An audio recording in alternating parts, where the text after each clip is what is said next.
I received $920,000 from my parents, but when my husband found out, he demanded that I transfer it to his bank account so he could buy a house for his parents. I refused. The next day, he called me, laughing, and said, "I've burned your money. Now enjoy your life on the streets." My name is Kathleen. I'm 31 years old, and I am a hard-working woman focused on my career.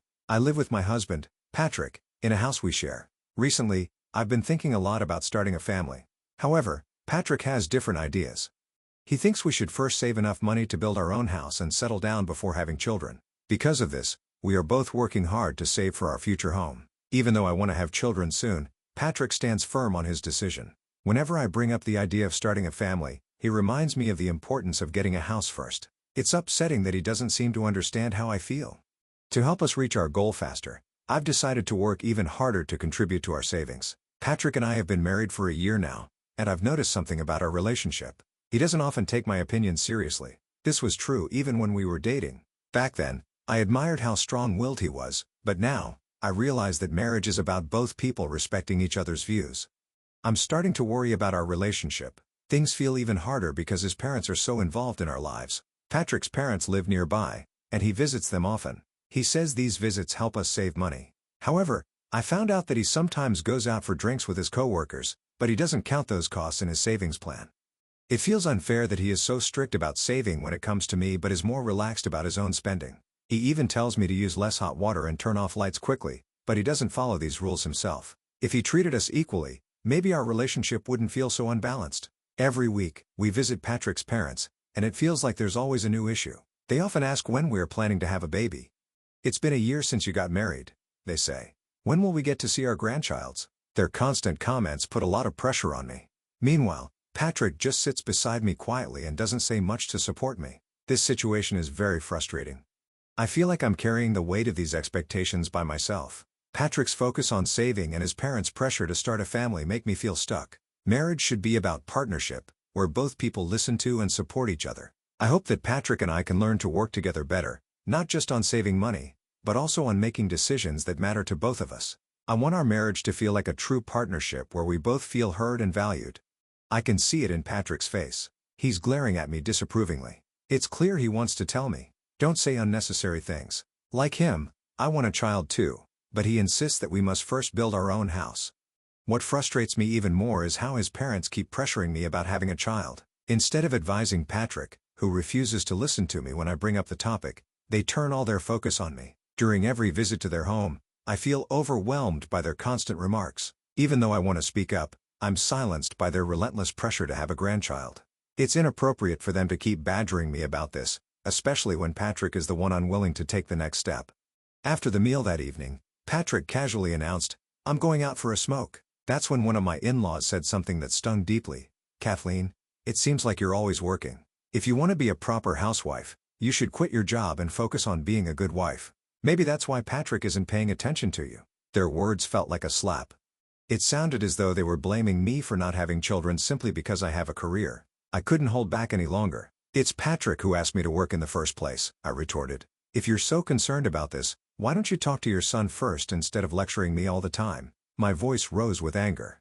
I want children too, but Patrick refuses to even consider it until we have a house. If you want someone to convince, start with him. Stop putting all the blame on me. My words left them stunned. There was silence around the table as I stood up, muttered an apology, and walked out. By the time I reached the entrance, my anger had shifted toward Patrick. There he was, casually smoking by the door as though nothing had happened. I climbed into the car without saying much, but Patrick followed me and asked, "Hey, are we leaving already?" He sounded completely unbothered by what had just happened. Knowing he would never be honest with his parents about the situation, I felt fed up with all the stress they were piling on me. As the car started, I told Patrick firmly, "I'm not visiting your parents' house anymore." He looked shocked and asked, "Why not? We save on food expenses by eating there. Plus, you want a house and kids too, don't you?" That was it for me. I couldn't take the constant demands anymore from his parents or from him. Both of them seemed more interested in blaming me than working together to solve the real problems. It was clear things needed to change, and I wasn't going to keep quiet any longer. I snapped and said, "If saving money is so important, why don't you cut back on things like your drinking parties or smoking? Instead of driving all the way to your parents' house just to save on one meal, why not focus on saving money in ways that actually make a difference?" My frustration boiled over as I continued. Everyone needs a break sometimes, but you keep putting all these rules on me, like not using hot water or making sure the lights are off by 9 p.m. Do you think we can save money without you sacrificing anything? If I have to do all of this alone, then I don't even want the house. I'm tired of this. Patrick brushed it off, saying, "It's not a big deal." But I shot back, "No, it is a big deal. How much patience do you think I have? I've put up with this for so long."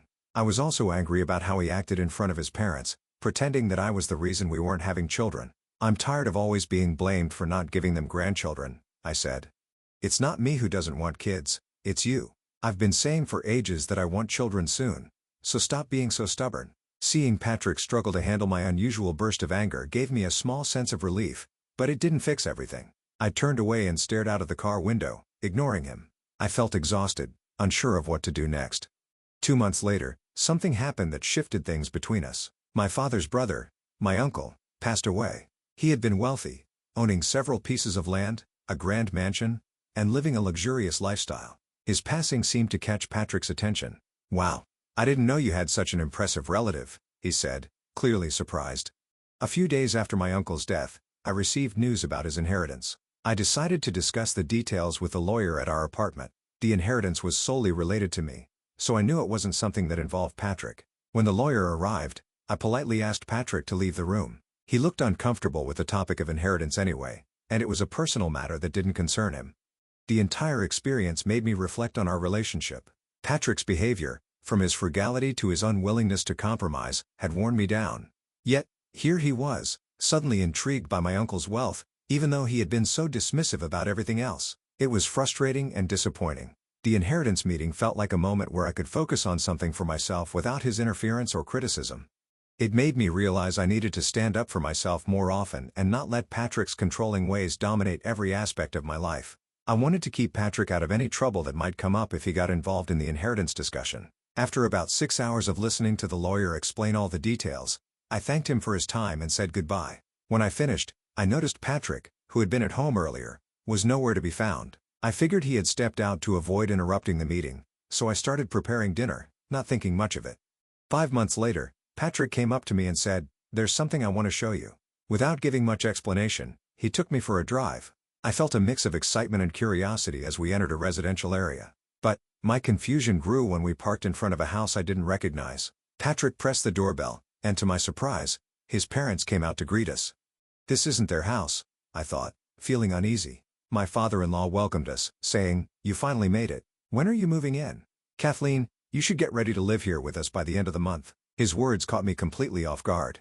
He then went on to accuse me of being a selfish daughter-in-law and said I was the one always blaming Patrick for the delay in having children. I shot a sharp look at Patrick, stunned and upset. Why would he bring me here after I had made it clear I didn't want to visit his parents anymore? Trying to make sense of what was happening, I asked Patrick why he had done this. He shrugged casually and said, "Don't get so angry. If we live together, it will help you and my mom get closer. Besides, this will be our new home, so you should try to work with them on the children issue too." "Live together," I repeated, feeling disbelief. I had never agreed to live with his parents, especially after all the stress and pressure they had put on me. I reminded him that I had specifically said I wouldn't visit their house anymore. Patrick then explained, "It's a one-family house. My plan was always for us to live with my parents eventually. So, what's the problem with living in a one-family house now?" His words left me speechless. The idea of living with his parents, after everything I had endured, was not something I could accept. To make matters worse, Patrick had made this decision without even talking to me about it first. The air felt heavy as his question hung there, unanswered. This moment made it clear to me that Patrick and I weren't on the same page about what we wanted for our future. The frustration and betrayal I felt were overwhelming, and I knew this wasn't something I could ignore. I thought a lot about the situation. Living in a one-family house was a big decision, especially when considering our financial state. From what I knew, building such a beautiful new house didn't seem possible with our savings. I couldn't understand how Patrick had managed it. "My dad and I chipped in money," Patrick explained casually. "Our savings are empty now, but it's fine, right?" His laid-back attitude left me confused. Then he added, "I heard your uncle's inheritance is worth $920,000, so if you use that money to pay us back for the cost of the house, it should work out." I was shocked. He really thought my inheritance should automatically go toward the house without even asking me first. Even if I did receive the inheritance, how to use it should be my decision, not his. The fact that he assumed otherwise upset me deeply. When I rejected the idea, Patrick became visibly frustrated. He reached into his bag and pulled out a pre-filled divorce form with his name already on it. "Your inheritance is our money. If you don't want to live with my parents, then let's just get a divorce," he said coldly. I took the divorce form from his hand, feeling a strange sense of relief. "Fine," I replied firmly. "If living together with your parents is the only other option, then divorce is the better choice." I placed the form into my bag, turned my back to him and his stunned parents, and continued, "By the way, I renounced my uncle's inheritance." Patrick froze, his face full of confusion. I didn't wait for him to respond. I left, took a bus back to our apartment, and decided to take control of my life. Once home, I completed the divorce form by signing my name next to Patrick's. I didn't hesitate.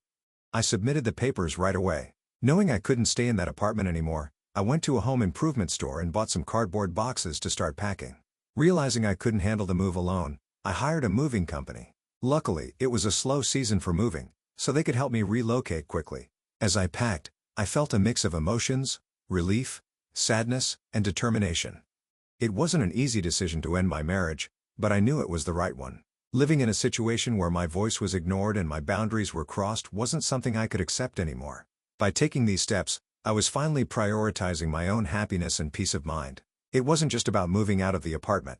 It was about moving forward in life on my terms. Though the road ahead seemed uncertain, I felt ready to face it with strength and confidence. As I packed my belongings for the move, I heard a commotion outside the front door. It was Patrick, trying to come in. I had the chain lock on and called out to him, "Sorry, the chain lock is on. I don't know what you might do when you're angry.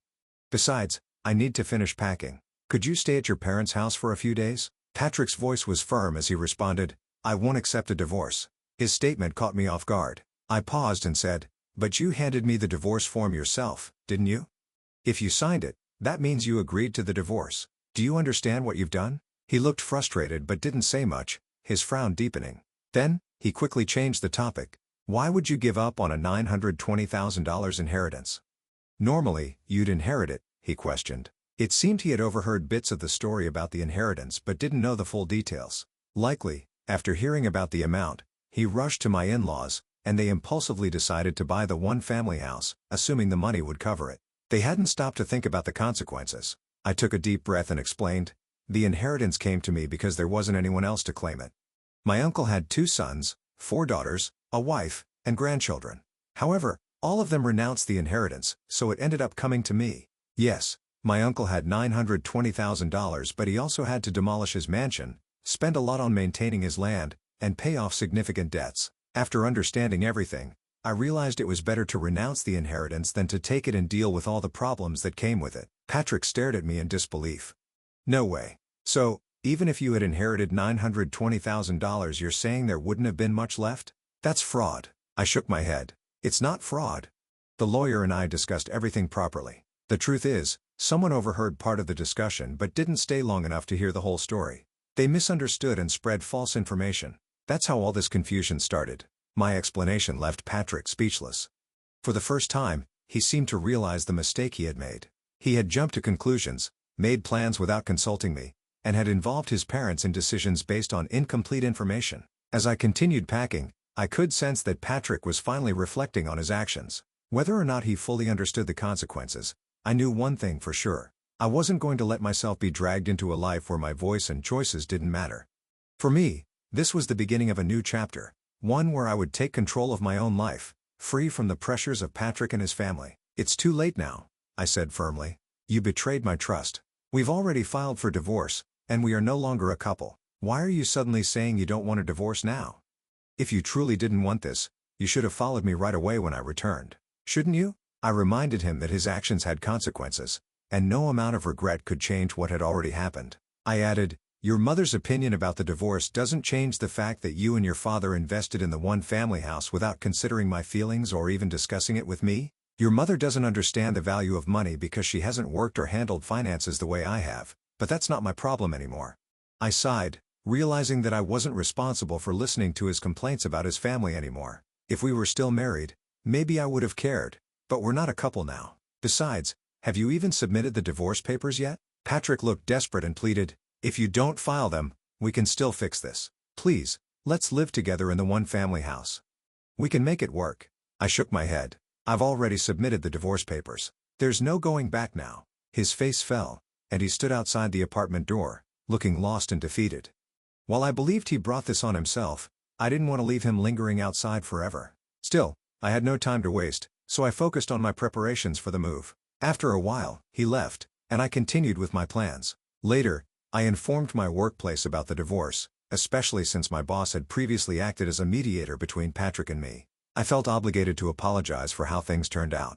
During lunch, I also told my co-workers, many of whom had attended our wedding, about the situation. To my surprise, Patrick stormed into my department that day. In front of everyone, he exclaimed, "It's absurd that you're openly talking about the divorce. I wish you hadn't mentioned it." He explained that word had spread in his department, where people mistakenly believed I had inherited an estate and refused to use it for the house. He claimed that he was judged unfairly and avoided by his colleagues because of our divorce. The awkwardness of the situation earned me sympathy from my co-workers. Over time, Patrick found it unbearable and eventually quit his job. During this difficult period, something unexpected happened. A male colleague approached me and confessed, "I've actually liked you for a long time. I admire your strength, and I'd love to build a life with you, a home where we can communicate and work through things as true partners." His words touched me deeply. For the first time in a long while, I felt hopeful about what the future might hold. I realized that moving on wasn't just about leaving behind the past. It was about creating a better, happier life for myself, one where I could truly be understood and respected.